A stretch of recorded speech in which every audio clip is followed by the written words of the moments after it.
इसके बाद हम बात करते हैं डिफ़ॉल्ट पैरामीटर के। तो डिफ़ॉल्ट पैरामीटर क्यों इस्तेमाल करते हैं?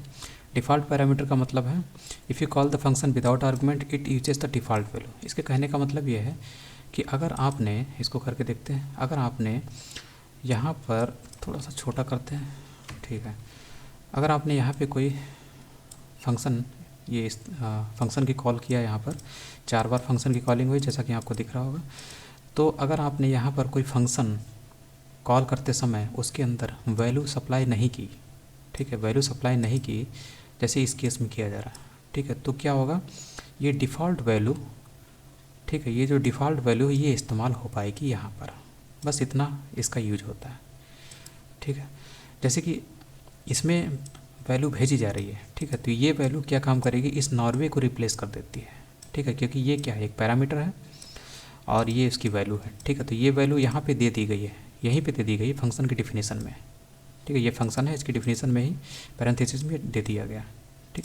दिया इसलिए जाता है कि कल को अगर कोई फंक्शन कॉल कर रहा है इस फंक्शन को और वैल्यू सप्लाई नहीं कर रहा है तो वो क्या काम करेगा, डिफ़ॉल्ट वैल्यू को इस्तेमाल कर लेगा अपने कोड में, ठीक है। तो ये कंट्री की जो नॉर्वे है वो डिफ़ॉल्ट वैल्यू है कंट्री की।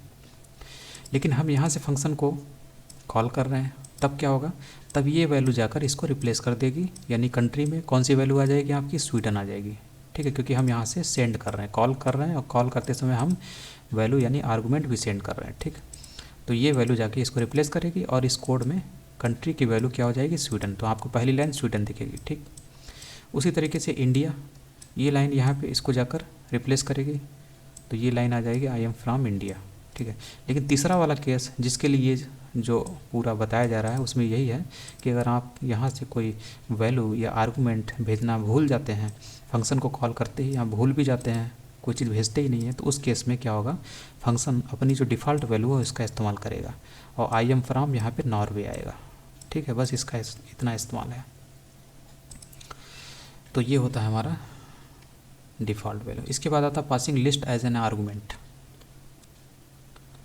तो ऊपर क्या था, हाँ ठीक है, passing list as an argument. तो लिस्ट आपने पढ़ा, लिस्ट क्या होती है, collection of data items, different type का हो सकता है, कैसा भी हो सकता है डेटा, ठीक।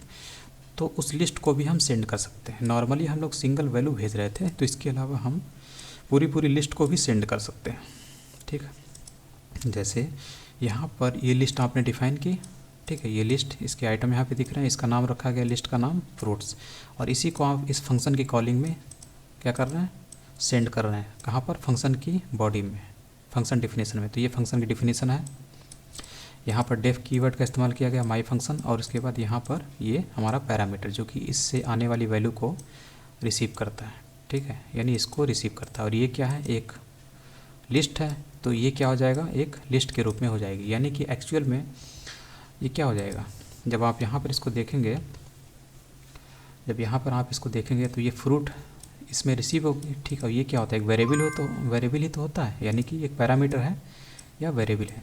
तो असल में ये किस टाइप का हो जाएगा, ये इस टाइप का हो जाएगा, रिसीव करने के लिए आपको ऐसा दिखेगा, ठीक है। और ये लिस्ट क्या हो जाएगी, ये चीज़ यहाँ पर स्टोर हो जाएगी, इसको ऐसे समझ सकते हैं, ठीक है। इस टाइप में सिचुएशन बन जाएगी, यहाँ पर फूड जो है बराबर हो जाएगा इस लिस्ट के, क्यों, क्योंकि लिस्ट में क्या भेजा, ये फूड में क्या भेजा गया, इस लिस्ट को भेजा गया, तो इसकी वैल्यू ही तो जाकर इसके ऊपर बैठेगी, इसको असाइन होगी। तो हम ऐसे लिख सकते हैं इसको, और ऐसे लिखेंगे तो इसका मतलब है इसकी आइटम्स को हम एक्सेस भी कर सकते हैं, ठीक है। तो फॉर लूप लगाया, फंक्शन के अंदर हमारा फॉर लूप मौजूद है, और ये क्या काम करता है आपको पता है, x 1 by 1 इस ये जो लिस्ट है, जो अब लिस्ट बन चुकी है, ये फूड नाम का वेरिएबल क्या है, लिस्ट ही तो बन गया, तो इस लिस्ट से सारे आइटम 1 by 1 एक्सेस कर लेगा ये x, जिसको हम प्रिंट करा लेते हैं यहाँ स्क्रीन पे, ठीक। ये चीज़ आपको समझ में आ गई होगी। और उसके बाद है रिटर्न वैल्यूज़। रिटर्न वैल्यूज़ क्या होता है, फंक्शन में यहाँ पे तो आपने देखा होगा, यहाँ पर कोई भी रिटर्न हम सिंपली प्रिंट करा रहे हैं, कोई चीज़ रिटर्न नहीं कर रहे हैं, ठीक है। लेकिन एक रिटर्न कीवर्ड भी होता है जिसके ज़रिए हम वैल्यूज़ को रिटर्न कराते हैं। जैसे कि यहाँ पे देखते हैं, जैसे कि आप इस फंक्शन को कॉल कर रहे हैं, ठीक है, तो प्रिंट में हम इस फंक्शन को, क्या है, इस फंक्शन की कॉलिंग है, ठीक है, तो इस फंक्शन की कॉलिंग यहाँ पे की गई है। तो जब कंट्रोल यहाँ पर आता है, ऊपर तो कुछ नहीं करेगा, उसे पता चलेगा कि ऊपर तो फंक्शन की बॉडी है, तो वहाँ तो इसे पता चल जाएगा कंट्रोल को, लेकिन जब यहाँ पर आता है तो उसे पता रहता है हाँ प्रिंट करना है।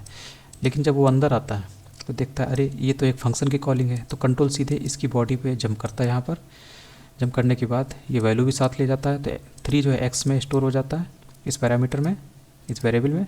और उसके बाद जो अंदर कंट्रोल आता है यानी कॉलन के बाद यहाँ पे आता है, तो उसके बाद रिटर्न कीवर्ड देखता है, और रिटर्न कीवर्ड देखते ही इस चीज़ को यहाँ पर हल किया जाता है, यानी 5 को मल्टीप्लाई किया जाता है x की वैल्यू से। x में क्या है 3 है, ये वाला यहाँ पहुँच गया इसके ज़रिए यहाँ पे, तो ये इसका आउटपुट आ जाता है 15।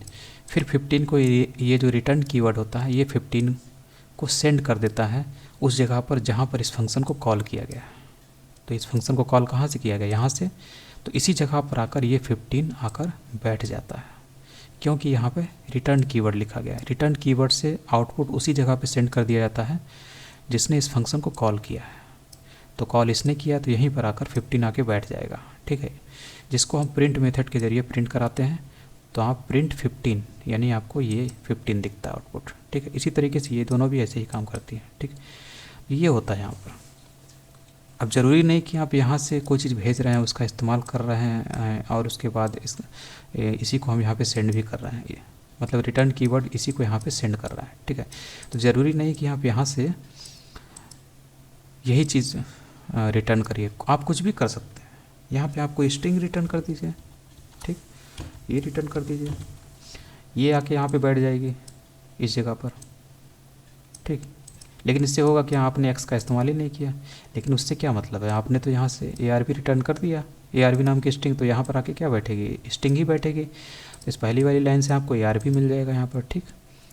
तो ये भी हो सकता है, सभी से मिलेगा, क्योंकि आपने हर जगह, क्योंकि ये जितने भी कॉल होंगे कहीं पर कोई भी जो है एक्स को इस्तेमाल नहीं कर पाएगा, ठीक है। तो आपको तीनों लाइन में ARB मिलता है, क्योंकि हर बार यही रिटर्न कर रहा है, ठीक है, रिटर्न कीवर्ड। तो आप यहाँ से कुछ भी रिटर्न कर सकते हैं, ठीक। तो ये होता है रिटर्न कीवर्ड का काम। उसके बाद है पास स्टेटमेंट।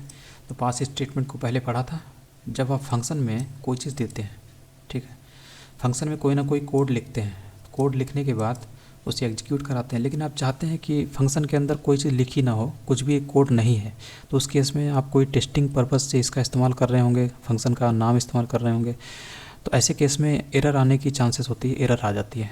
अगर आप फंक्शन को डिफ़ाइन कर रहे हैं, बॉडी बना रहे हैं, तो इसके अंदर आपको कुछ ना कुछ कोड लिखना चाहिए, तो एरर आ जाती है। इसी को दूर करने के लिए हम पास कीवर्ड का इस्तेमाल करते हैं। इससे क्या होती है, हमारी एरर हट जाती है, ठीक है। जैसे अगर आप इसको ऐसे इस्तेमाल करेंगे, ठीक है, तो आपको यहाँ पर एरर दिखाई देगा, क्योंकि इसका कोई मतलब नहीं है। लेकिन अगर आप यहाँ पास कीवर्ड लिख देते हैं तो एरर गायब हो जाएगी। तो ये कीवर्ड को अवॉइड करने के लिए, स्टॉप करने के लिए पास कीवर्ड इस्तेमाल किया जाता है, ठीक, ताकि कोई एरर ना आए। एरर ना आए इसी के लिए हम पास कीवर्ड का इस्तेमाल करते हैं।